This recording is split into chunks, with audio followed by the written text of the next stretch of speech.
I knew Thanksgiving was supposed to be the one day of the year when families came together, pretended everything was fine, and passed around mashed potatoes like we were all starring in some perfect holiday commercial. But that morning, before anyone even arrived, I already felt that familiar tightness in my chest, the feeling I always got before walking into a room where I never truly belonged. And deep down, I think I knew something was going to go wrong. I just didn't know how far the night would go, or how much it would change my life. My brother, Marcus, had always been the loud one, the bold one, the one everyone expected great things from. Growing up, he didn't just walk into a room, he filled it, owned it, shaped it around himself. And me? I was the quiet middle child, the one who blended into the edges. I wasn't shy, just overlooked. If he was the sun, I was the small shadow following behind him, too faint for anyone to point at. And for years I told myself that was fine. But that Thanksgiving dinner was different. The energy felt heavier, like everyone had arrived carrying their own quiet storms behind their smiles. My mom kept fussing over the turkey even though it was already done. My dad was unusually silent, sitting in his favorite chair with a tired look in his eyes.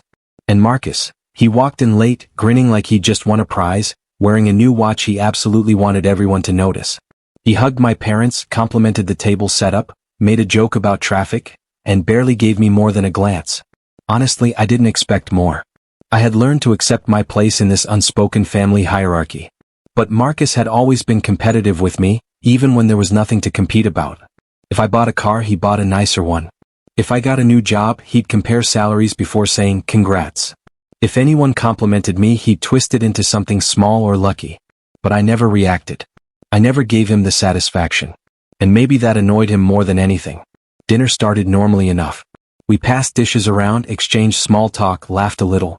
I actually let myself relax for a moment, thinking maybe this year will be quiet.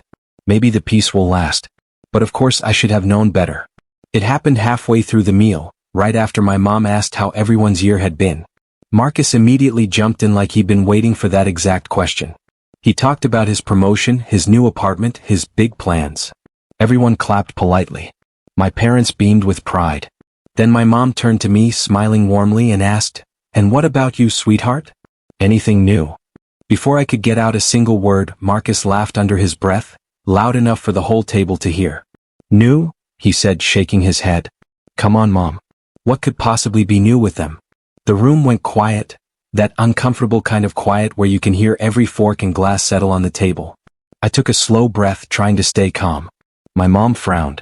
"Marcus, don't start." He shrugged, flashing that smug smile he wore whenever he felt brave with an audience. "I'm just saying the truth. Every family has one overachiever, and every family has one failure. And we all know which one they are." He nodded toward me, bold, direct, confident. The words hit me harder than I expected. Not because they were true, but because he said them in front of everyone. Because he wanted to humiliate me. Because he thought he had the right. For a moment, I felt myself shrinking inside, disappearing the way I always did. But something in me shifted. Maybe it was the way my dad looked away instead of defending me. Maybe it was the way Marcus leaned back like he just scored some kind of victory. Maybe it was just years of swallowing insults finally settling in my throat and refusing to go down. So instead of arguing, instead of crying, instead of letting him win, I smiled. A calm, steady, unnerving kind of smile. And for the first time, Marcus looked unsure. "So," he said, his voice slightly less confident, "you gonna deny it?" I didn't say a single word. I just kept smiling at him, the way someone might smile when they know a secret no one else at the table is aware of. A secret that changes everything. My mom reached over and touched my hand, worried. "Honey, you don't have to respond to that." But I still didn't speak. I kept my eyes on Marcus. And slowly the smile made him fidget. He shifted in his chair. He cleared his throat. He looked away. Then back at me. Something about my silence unsettled him, as if the power he tried to hold over me had suddenly cracked right in his hands. The truth was, I did have something new in my life. Something bigger than a promotion or an apartment or a shiny watch. Something I wasn't planning to reveal, not yet, not tonight. But seeing the way Marcus puffed himself up, seeing how much he needed me to be beneath him, made me realize that maybe keeping quiet wasn't protecting me anymore. Maybe it was only protecting his ego. But I wasn't ready to explain it. Not in front of everyone. Not in that moment. So instead, I let my smile do the talking. And for the first time in our entire lives, Marcus didn't know how to respond to me. He opened his mouth like he wanted to say something else, maybe another insult, maybe a joke to lighten the tension. But then he closed it. He looked confused, nervous, and I felt something I hadn't felt in years: control. "You okay?" he asked finally, trying to laugh it off. I just kept smiling. And something in his eyes flickered. Fear, confusion, maybe recognition. He knew something was different. He just didn't know what. Not yet. Because the truth, the one thing he would never expect, the thing that would flip our entire family dynamic upside down, was still waiting to be revealed. And when he found out, when everyone found out, Marcus would realize something he never could have imagined. The person he called the family failure was about to become the one person he depended on the most. And the part he really wouldn't see coming? The part one still hadn't spoken aloud? Was that by the time this story finished unfolding, Marcus wouldn't just regret what he said. He'd need me. He'd rely on me. And in a way he never saw coming, he'd become mine. After dinner, everyone drifted into the living room the way families usually do after a long day. My mom brought out pie, my dad pretended to watch football even though he kept glancing at everyone like he was monitoring the temperature in the room, and Marcus paced around with his phone in his hand, pretending to scroll but checking on me every few seconds. That smile I gave him at the dinner table was still bothering him, even though hours had passed. He didn't know what it meant. And that uncertainty was eating at him more than any insult ever could have eaten at me. I stayed quiet, sitting on the couch near the window where the cold air seeped through the frame. The house smelled like cinnamon and roasted turkey, like every holiday memory we'd ever had. But the atmosphere wasn't warm anymore. Something invisible was hanging over all of us. And for the first time in my life, I wasn't the one shrinking under it. The tension was sitting on Marcus for once, and I could see him cracking under the weight. He finally walked over to me and lowered his voice, like he didn't want anyone else to hear. "What's your problem?" he asked, but not in that usual sharp way he used. It was softer this time, almost unsure. I didn't answer. I simply looked at him again with that same calm smile. And his jaw tightened. "You're acting weird," he muttered. "Just say whatever you want to say." But that was the thing. I didn't want to say anything, yet. Because the truth I'd been holding on to wasn't something you just announce casually at a holiday dinner. It was heavier, bigger, something that required the right moment. And I wasn't going to give him the power to control when that moment came. He stared at me for a few more seconds before sighing and walking away, but even from across the room I could feel his eyes on me. He was restless, uncomfortable, and it was only going to get worse. As I sat there, I thought back over the past year, the year he assumed I had nothing new. The year he believed I had nothing going on, nothing moving, nothing changing. But that was because I never told him anything. I never shared my plans, my work, my choices, or the unexpected opportunities that came my way. Not because I wanted to hide them out of spite. I hid them because I learned, slowly, painfully, that every time I opened a door to something good in my life, Marcus tried to close it. There was the time I got accepted into a training program, and he told my parents it wasn't serious enough. There was the time I saved up to start a small business plan, and he told me it was a bad idea before I even explained what it was. There was the job I once loved, the one I worked hard for, the one I kept quiet about until the day it became official, and when he found out, he treated it like a competition he somehow still needed to win. So eventually I stopped telling him anything. I built my life quietly, brick by brick, piece by piece, in a way he couldn't interrupt or overshadow.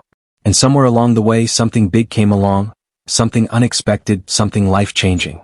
Something that shifted the entire balance of our family without any of them knowing. But of course Marcus didn't notice.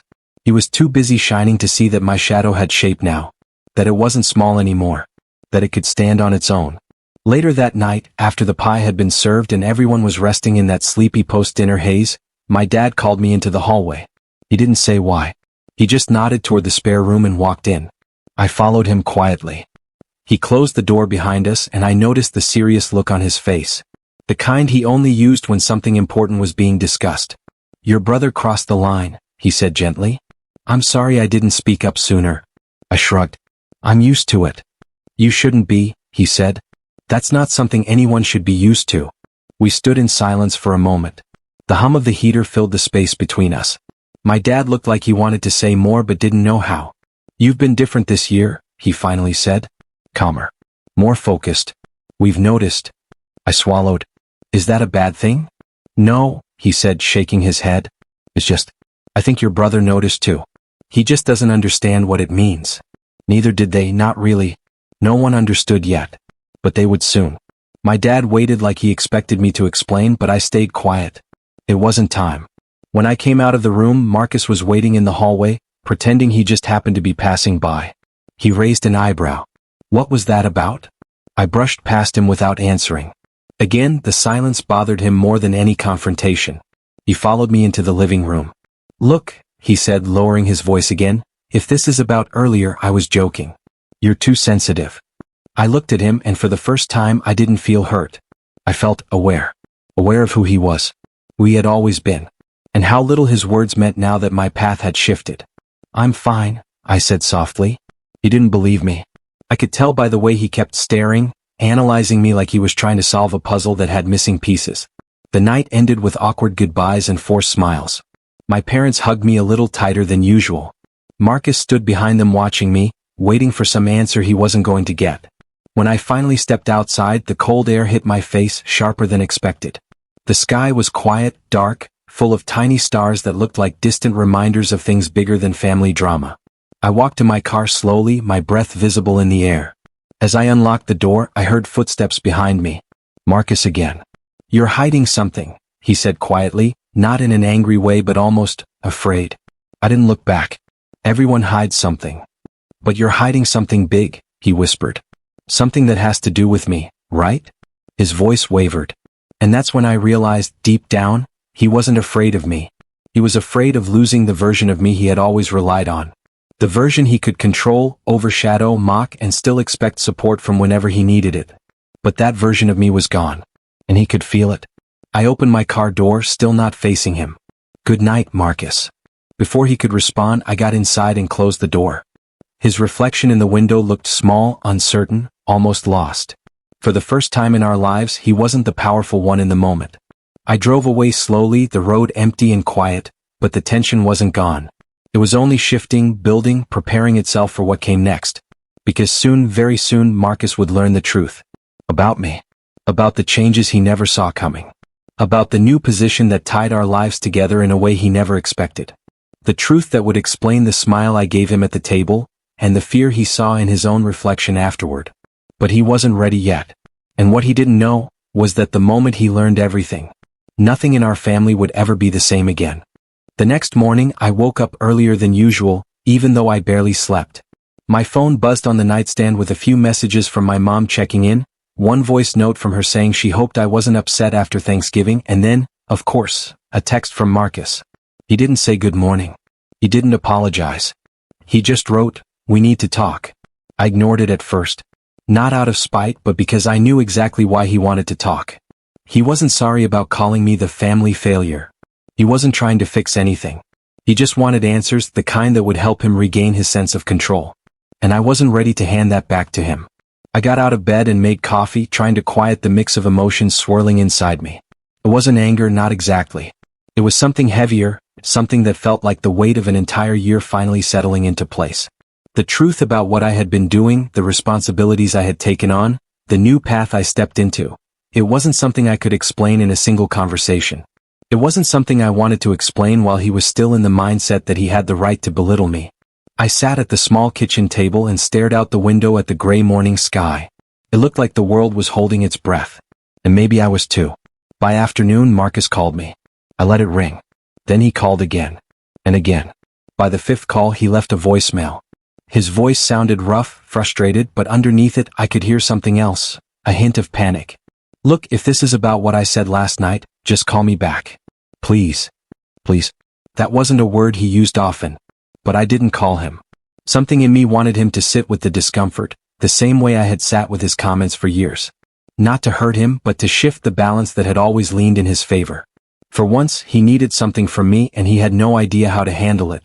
I spent the day cleaning, organizing, doing anything that distracted me. But everything reminded me of the changes he didn't know about yet. Papers in the drawer, letters from the lawyer, documents with my name on them where his should have been, opportunities that aligned with my future while pushing his aside. Things that happened quietly, one step at a time, until suddenly, everything connected. By evening, I finally left the apartment and drove to the grocery store to pick up a few things. I didn't expect to see Marcus there. He walked in just as I was grabbing a basket. For a moment, we just stared at each other. He walked over slowly, looking unsure. That alone was strange. Marcus never looked unsure. "You've been ignoring me," he said, not accusing this time but almost hurt. I've been busy, I replied. He let out a dry laugh. Busy now? Or busy this whole year you kept secrets? I froze slightly. He didn't know what the secrets were, but he knew they existed now. He could feel them around him, tightening like invisible walls he couldn't see through. And that scared him. What do you want, Marcus? I asked quietly. He hesitated before answering. I want to know what's going on. You didn't ask me that before. He swallowed hard. Because before I thought I knew everything. That sentence told me more about him than anything he'd ever said out loud. He didn't just want control, he depended on it. He needed to be the one who people relied on, listened to, admired. And the idea that I was living a life outside of his expectations, it unsettled him in ways he didn't know how to hide.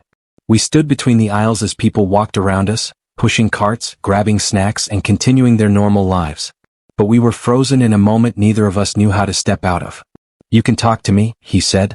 It almost sounded like a plea. But trust wasn't something you rebuilt in a grocery store. I will, I said softly. But not yet. He nodded slowly, but his eyes were full of questions he couldn't ask, maybe because he wasn't ready for the answers. Maybe because part of him knew the truth would shift everything he relied on. As I turned to walk away, his voice followed me. Is it something bad? No. Something about the family? In a way. The uncertainty on his face deepened. He hated not knowing. He hated being left out of anything that affected him, especially if it came from me, the person he always assumed would stay in his shadow. I finished shopping quickly, and when I left the store, I found him leaning on his car, staring at the pavement like he was trying to solve a puzzle without all the pieces. I'm scared, he admitted quietly when he saw me. Hearing those words from Marcus felt almost unreal. The confident brother, the center of attention, the one our parents pointed to when they talked about success. Scared? What are you scared of? I whispered. That you're planning something that will change everything, he said. And I'm the last one to know. He wasn't wrong. But he didn't understand the deeper truth, not yet. The change wasn't something I planned against him. It was something life placed in my hands when I least expected it. Something that involved responsibility, decisions, and consequences none of us had prepared for. I didn't answer his question. Instead, I got into my car and watched him through the window again, his posture stiff, his expression tight, his confidence cracked around the edges. When I drove off, he didn't move. He stayed standing there, staring at the empty space where my car had been, like he was trying to stop everything from shifting around him.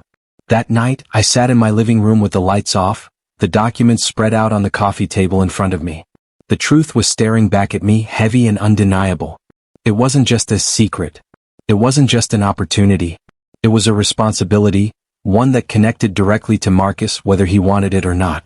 A responsibility that would change the power dynamic in our family. A responsibility that tied his future to decisions I never thought I'd have the authority to make. A responsibility I didn't ask for, but one I couldn't walk away from now. The conflict between us wasn't about sibling rivalry anymore. It was about what was coming next. Something none of us were ready for. And as I looked at his name written on those papers, under mine, I understood exactly why he felt afraid. Because soon, very soon, he would understand everything. And when he did, he wouldn't be calling me the family failure anymore. For the next few days, the silence between Marcus and me felt heavier than any argument we had ever had. He tried reaching out a few more times, each message shorter and more uncertain than the last, but I kept my distance. Not to punish him, but because I needed space to understand how everything was unfolding. The documents on my table weren't just papers. They were proof of how much my life had changed without anyone noticing. And the closer I got to revealing the truth, the more the tension grew between us like a storm waiting to break. By the fourth day, my mom called me again, her voice filled with worry. She told me Marcus had shown up at the house twice, pacing, asking if I'd said anything to them. She said he looked stressed, distracted, like someone walking around with invisible weight pulling his shoulders down. He's not sleeping, she whispered. I can tell. And he keeps asking if he did something wrong. I almost laughed at that. My brother, the self-proclaimed perfect one, asking if he did something wrong. But this situation had pushed him into unfamiliar territory. He wasn't used to being in the dark. He wasn't used to me having any kind of power. And now, with everything shifting, he felt the ground moving under him. That night, as I sat staring at the documents again, my phone buzzed with another message. But this time, it wasn't from Marcus. It was from the lawyer. A reminder about our meeting. The meeting where everything would be finalized. where the decision that connected both our futures would become official, where my role, and Marcus's new reality, would be set in stone. My heart thumped in my chest as I read the message again. It didn't matter how prepared I thought I was. The moment was becoming real. And I knew Marcus would lose his mind if he found out by accident.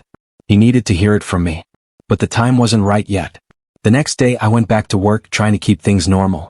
But even there, it felt like the world was buzzing around me, like everything was building up to a moment I couldn't avoid.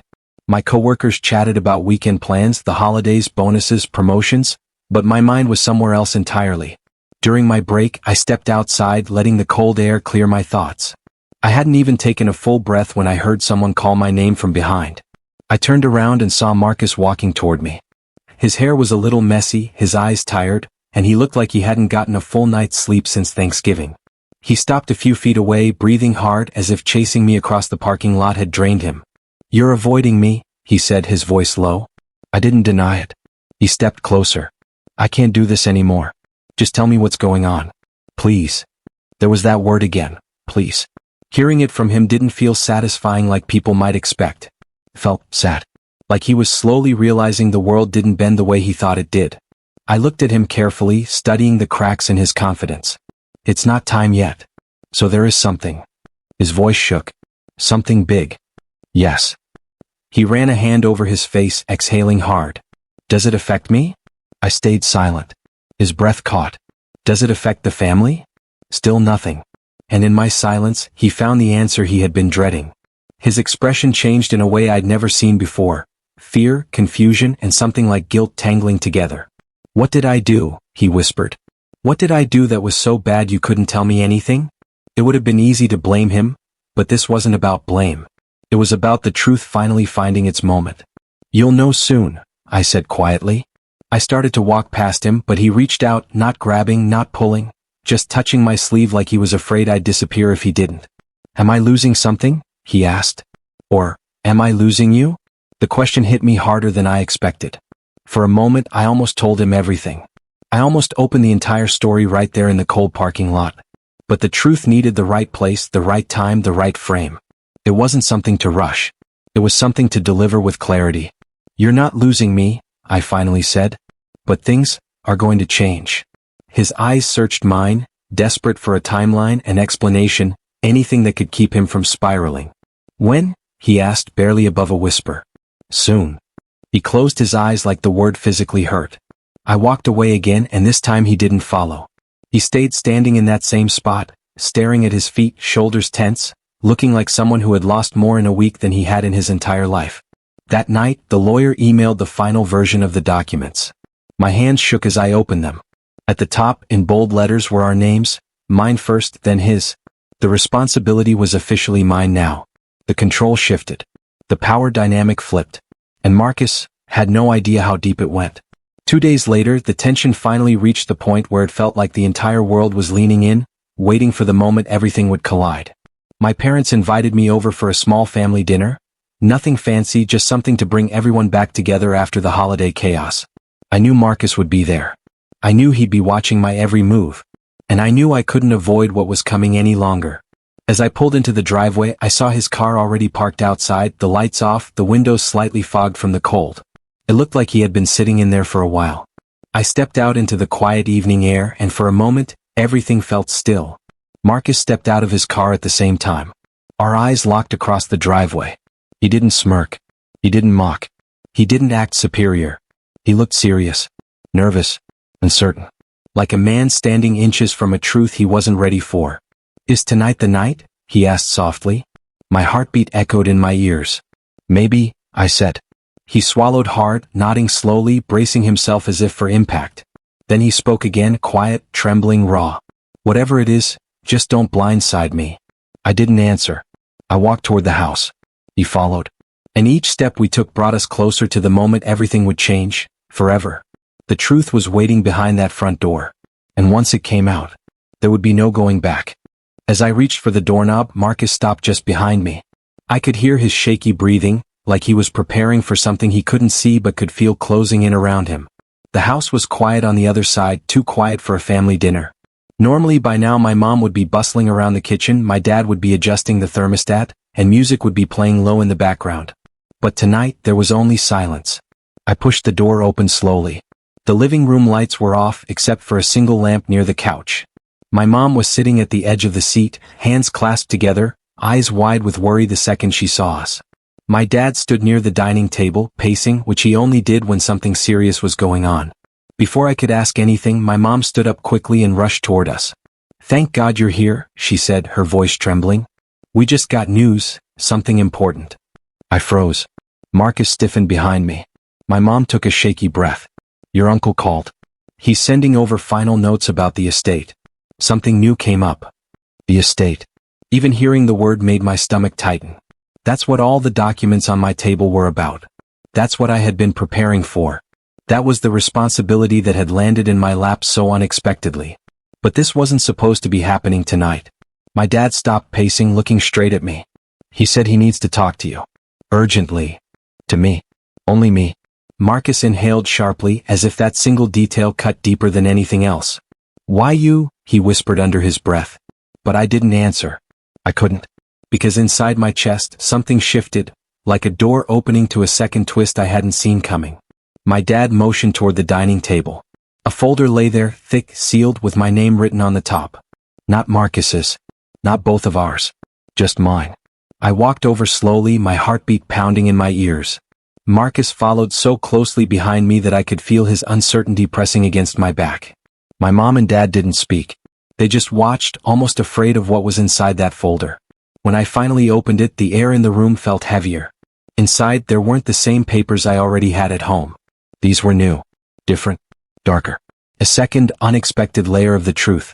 There were financial records, letters, handwritten notes from my late uncle, and, sitting on top, a document marked with 2 urgent red stamps. Marcus stepped closer, trying to read over my shoulder. "What is that?" he asked, voice quivering. I didn't answer at first.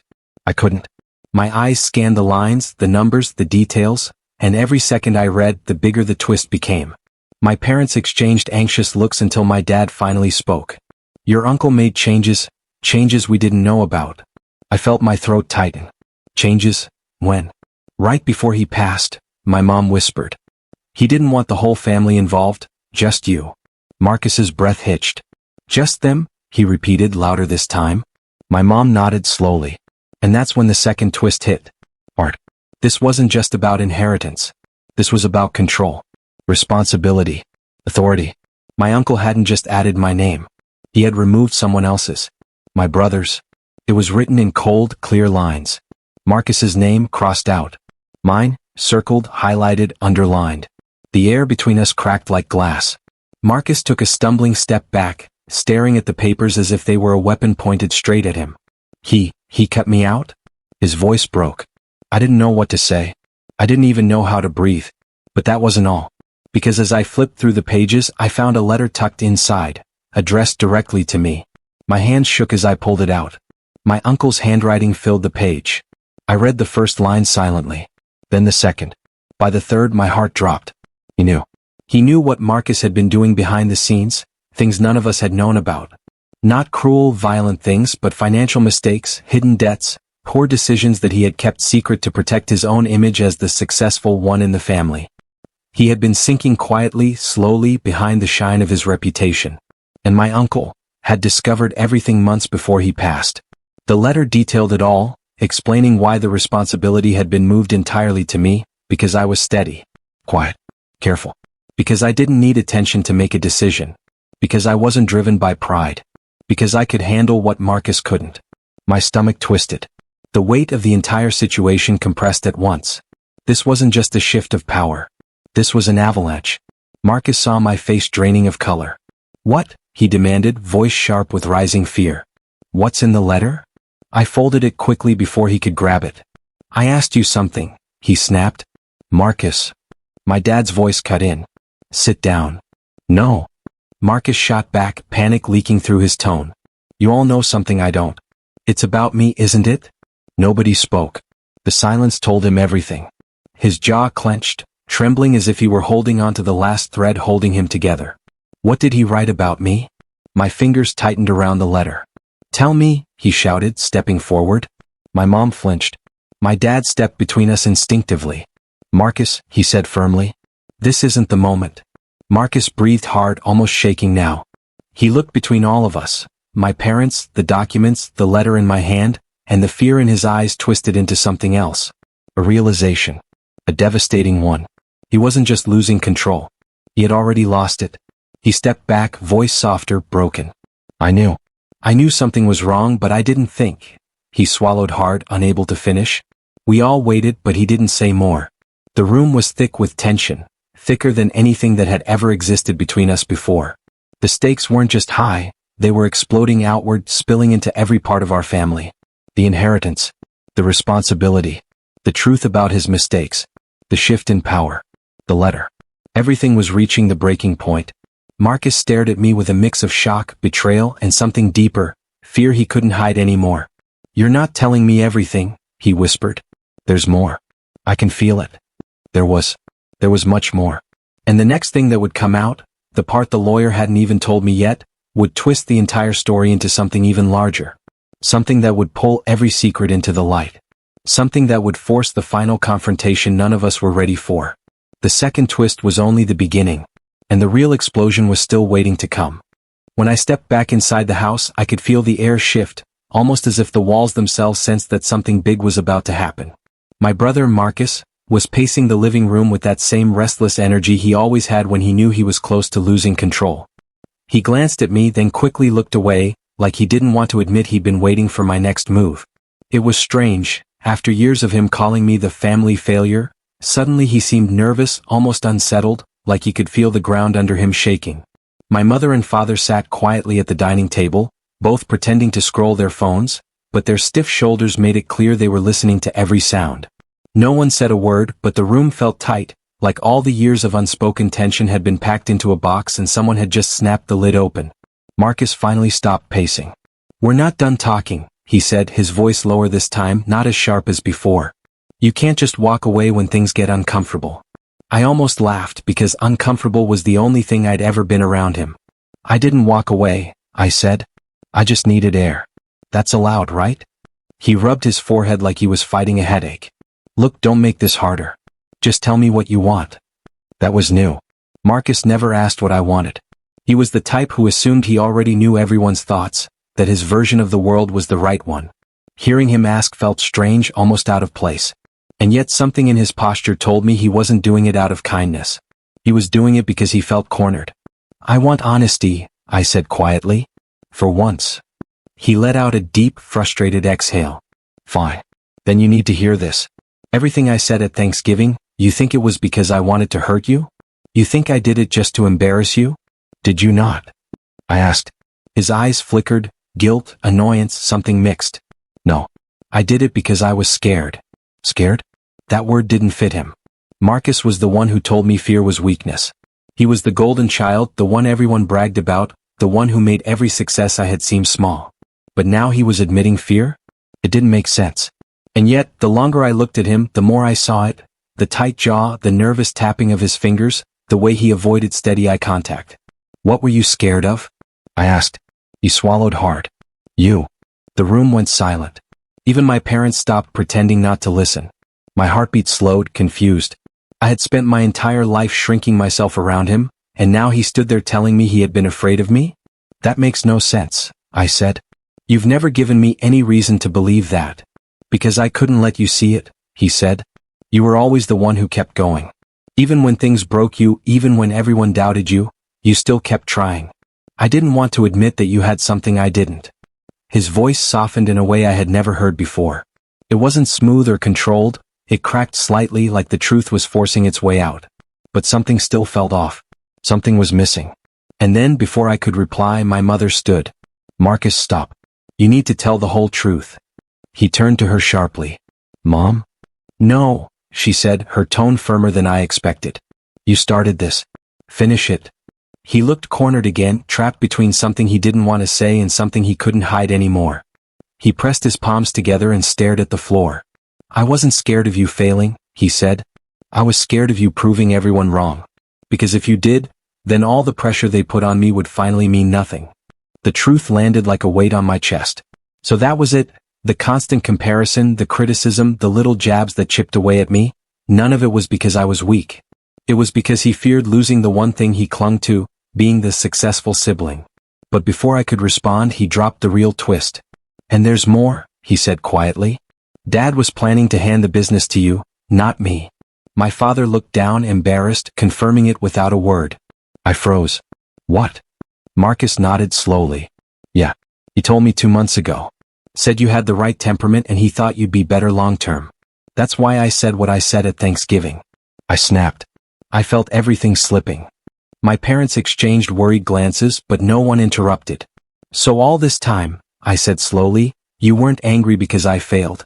You were angry because you thought I might succeed." He shut his eyes. "Yes." The confession shook me. It explained everything. His behavior, his outbursts, his need to push me down so he didn't have to face his own insecurities. But even as the truth settled in, something in his expression made me pause. He looked almost relieved, like finally saying it freed him from a burden. For a moment, the tension in the room softened, until he spoke again.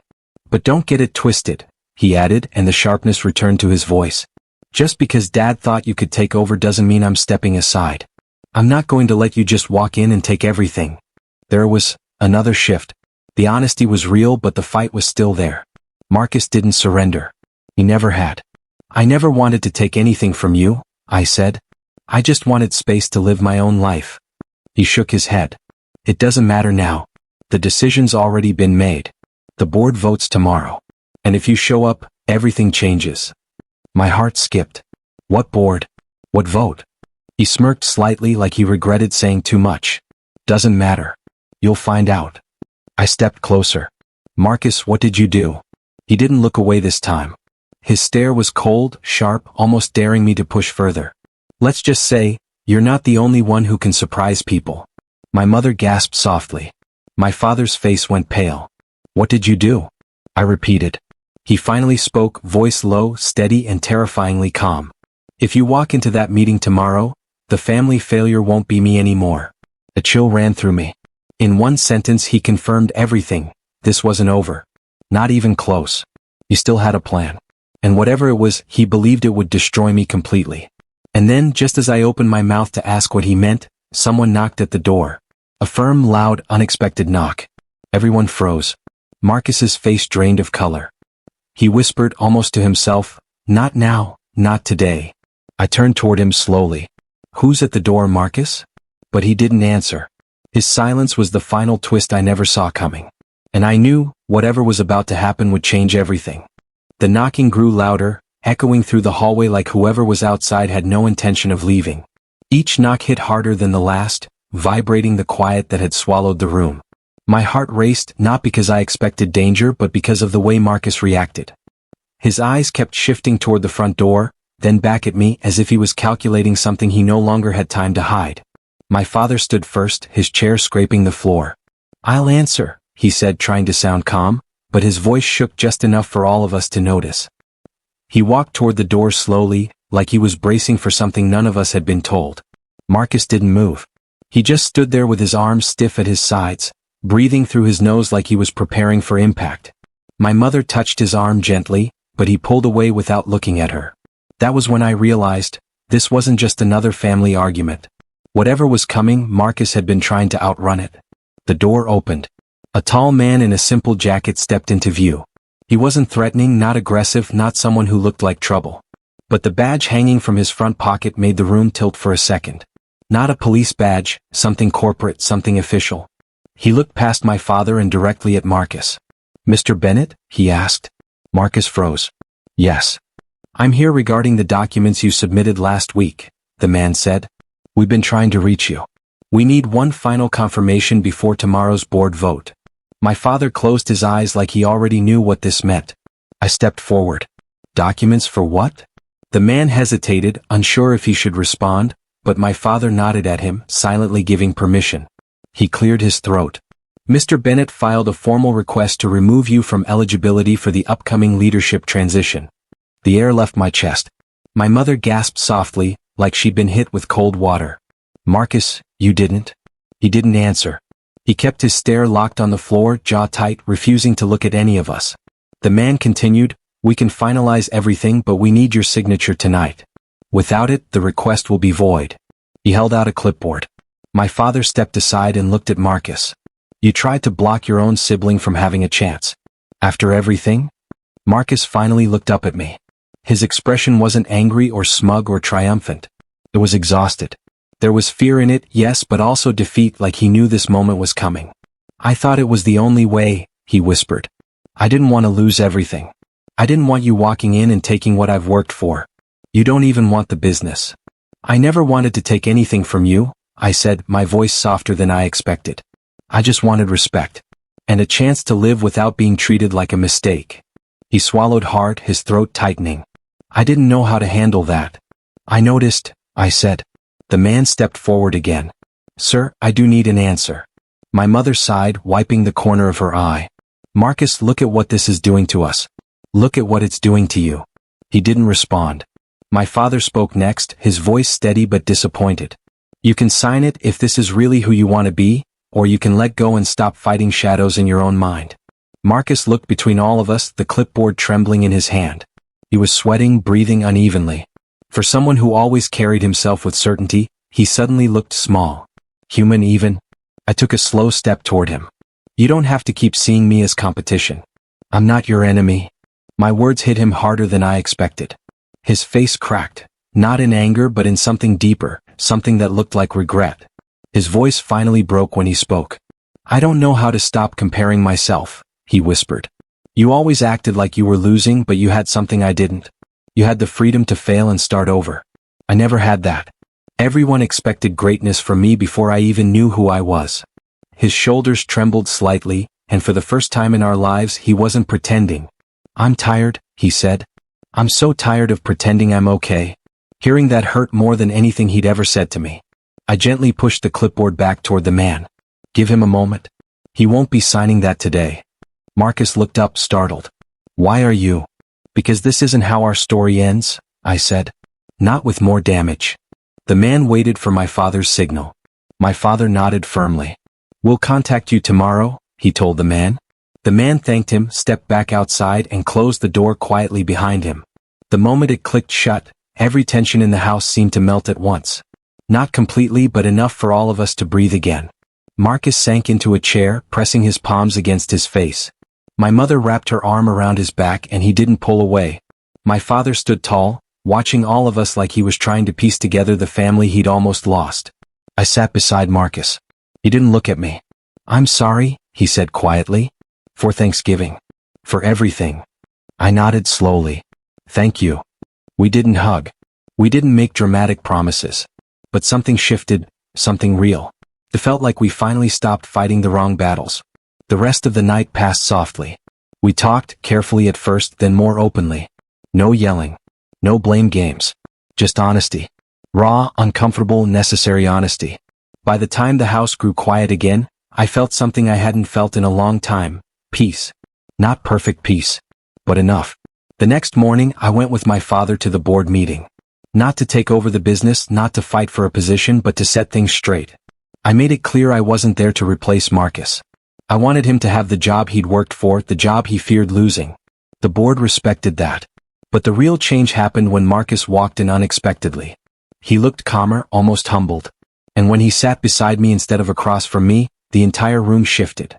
He spoke clearly, admitting he had acted out of fear, not ambition. And in the end, the board supported him, but with new guardrails, new expectations, and new accountability. After the meeting, he walked out beside me. I'm still figuring myself out, he said. But I want to try. Not to beat you. Just to be better. I smiled. That's all I ever wanted. The sunlight hit us as we stepped outside, warm and gentle, and for the first time in a long time, it didn't feel like a spotlight or a shadow. Just a simple new beginning. We weren't perfect. We weren't fully healed. But we had taken the first step. And sometimes that's enough.